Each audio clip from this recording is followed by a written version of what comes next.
In today's video, we are going to be breaking down Karl Anthony Towns. He has had a really bad 2020.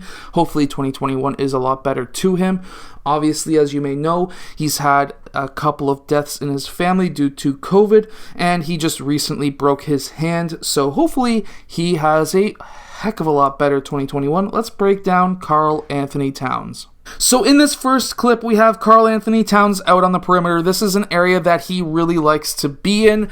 Obviously, he is a center, but as you know, most centers are starting to really spread out into the perimeter land, hitting more threes, and he can definitely shoot at a very good level. I have broken down his shooting form, and you could probably find it up in the card in the top right. Now, really quickly, what does he do here? Well, this is turning into a dribble handoff. A dribble handoff is when you've got another player who is basically running past somebody who just finished dribbling or has not dribbled just as of yet and gets a handoff. Now, from there, what happens is he is really good at reading the defense. Reading the defense as a player, especially out on the perimeter, is very important because it allows you to be able to destroy defenders, and that's what we have here. So even though he is looking in this direction, obviously I can definitely tell you he has peripheral vision, like everybody, and he is going to be able to see what happens next.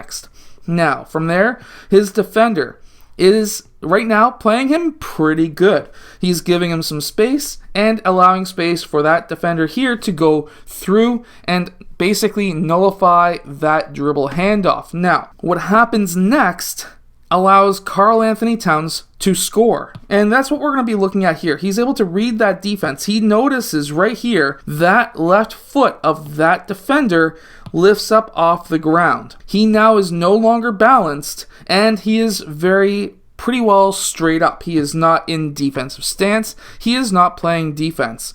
This player has no knees bent hardly at all, and he is just basically standing there playing token defense, in my own personal opinion. He now attacks. He gets low. He gets his shoulders lower than his defenders. This is important for speed. That defender still hasn't noticed that, of course, that cat is now driving. Now, Karl Anthony Towns then turns and goes between those two defenders. He's able to bring that ball in, get that ball lower or at waist height, get through with two hands, and then take that dribble. That allows you to split those defenders. From there, he's able to attack that rim and absolutely destroy Jonas Valanciunas. Now, how does he able to do this? Now, number one, some of the things that you need to do as a player if you can attack the rim like this is, on your last step, take as big of a step as you can. That's going to allow you to transfer all of your power, all your forward momentum into that foot to push you up into the air. From there, he is able to start off with two hands, and then he switches over to his right hand. The reason for that is now this left hand is able to push Jonas Valanciunas' right hand away, which allows him to posterize Jonas Valanciunas. As we can see here, this is the same clip. Last big step, he goes up two, he's able to push that arm out of the way, and then he's able to absolutely destroy it. Now this sideline inbounds, I really like it because of the move that he does. Of course, he didn't have a lot of time left on the clock, but he's able to get that ball. He lands on both feet at the same time. This allows him to be able to go right or left. Now, this defender is playing him like if he wanted to go right, which doesn't make a lot of sense to me because Cat is a very strong player spinning to his left. He's not as strong spinning to his right, but he still has a very high percentage on doing so. Now, when he spins to his left, he gets his elbow locked into the side of that player. What does that do for you? Well, of course, if you do this in front of a referee, there is a high chance that you will probably get called for the offensive foul. But if you are not near a referee, you can hook that player and then go up into that arm. Now, why is that effective? Of course, it's going to remove that arm from the situation. It allows you to get an and one. Now, instead, he uses his offhand to move that arm out of the way. Now, again, if you're close to a referee, that could be classified as a foul. But if you're not very close, they're probably not going to see it. If you can go straight up with both arms and not separate that early, but separate at this point in time, you could get the and one. But how does this work? Land on both, pivot left, and then go up.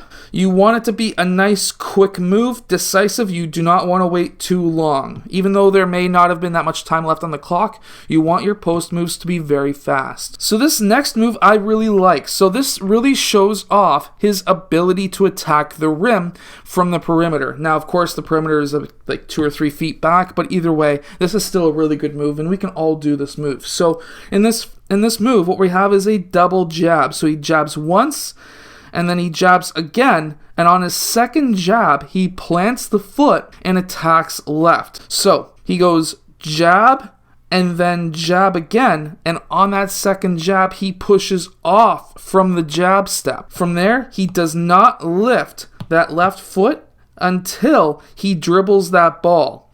So he's using that foot, or that jab foot, to get power, and then dribbles the ball. Remember, you cannot lift this foot before you dribble when you're using it as a pivot. So by pushing off from that jab foot, you're getting the power. He's able to get his shoulders below his defenders, which is going to give him more speed and more quickness than his defender, a little bit more balanced as well. He's able to take that one dribble, and then he's able to take 2 steps, 1, 2, and then he's able to go off the wrong foot, mind you, and finish with his right hand. Normally, you would want to go off your left foot because you're going up with the right hand. This is why I always say to every single player, you need to know how to go off both left and right feet and use both hands.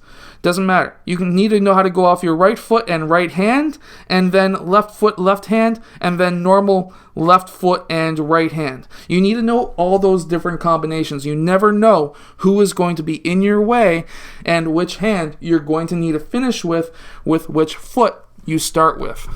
I just really wanted to show off this dunk as well. It's a really nice dunk. It reminds me of Vince Carter. Now, this next and final move that I'm going to break down is something that if you are taller than your defenders, or if you're taller than most other people on the court, which if you're a center, you generally are. If you're out on the perimeter like Kat is right here, what you really want to do when you start attacking, of course, you want to get your shoulders below theirs. Now, Robin Lopez did try to get his shoulders low, but he doesn't have the foot speed, let's face it. And from there, Kat's able to drive past him, and he's able to take 2 dribbles. At that free throw line, he picks up that ball. He's able to take his 2 steps from there. But this is the part where if you're taller than a lot of your defenders or a lot of your teammates or just in general, what you want to do is when you're driving towards the rim, you want to try and get that ball up as high as you can, because it's a lot harder to block. Whether you can dunk or not, it doesn't necessarily matter. But if you can get that ball up high early, then